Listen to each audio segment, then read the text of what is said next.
المقاطعه اللي راه في الطاليان راه دايره حاله. خليه يخنز عندك اللحم ديالك في الجزار، خليه يخنز. الجزاره شدوا ريوسهم، خنز لهم اللحم. علاش اسيدي؟ قال لهم داك اللحم اللي راكم تبيعوا لنا غالي بزاف، غالي. يعني القدره الشرائيه ديال الناس فاقت ديك الثمن اللي كيطلبوه الجزاره. الكفته 15 اورو، 16 17 في بلجيكا. المهم على ديك بلجيكا غادي تخرج واحد القرار، ما بقيتش عاقل على الارتيكول ديالو 4058 على ما اظن، بانها غادي تولي دير الذبيحه الاسلاميه. هذا اسمه كيبين لك بان بلجيكا ما كانتش كدبح الذبيحه الاسلاميه.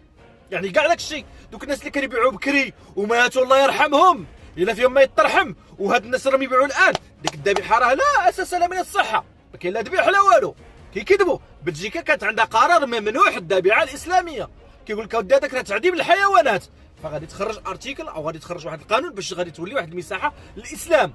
المانيا وبلجيكا وهولندا راه نفس المكان. انا نهضروا على فرنسا، على اسبانيا، يعني الموجه راها جايه. فهاد الناس هادو دابا اللي كيبيعوا اللحم وخرجوا مغاربه اللي كاميونيروس خدامين في الكاميون، كيقول لك اودي راني مشيت جبت اللحم من الماتاديرو، قال لك كنحط داك الكونتيتي اللي حطيته عند الاسبانيون هو اللي حطيته عند المغربي، ما كاينش زعما فيهم حلال ولا بحال. فكيفاش انا الاسباني كيبيع لك دجاجه ب 3 اورو 50 ولا 4 اورو، والمغربي كيبيعها لك ب 5 اورو 55 5 اورو 50؟ يعني اسموا المعنى، يعني هذاك مكتوب عنده هنا لا اله الا الله محمد رسول الله. فراه مصيبه. الناس اللي عايشين في الطاليان مغاربه وعرب فاقوا عاقوا باش الكفته واللحم وكذا.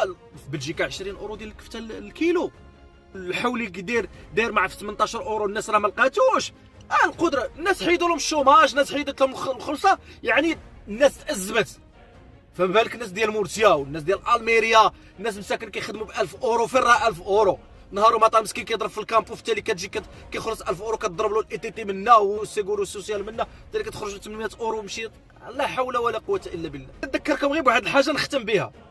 يوم القيامه هاد الناس هادو اللي كانوا كيغشوا الناس غادي يقول لهم الله سيروا دخلوا للجنه، خاص صافي تحاسبتوا مع الله. شويه غادي يجيو دوك الناس، يا ربي هذوك الناس رجعهم سمو راهم كانوا كيديروا لنا فاسمو غادي ديروا مع دوك الناس، ماشي واحد ماشي جوج، بل مئات بل الاف ديال البشر بعثوا لهم. فحسبنا الله ونعم الوكيل. ما كنهضروش على الجزاره، راه كنهضروا على بزاف ديال الناس الغش. حسبنا الله ونعم الوكيل.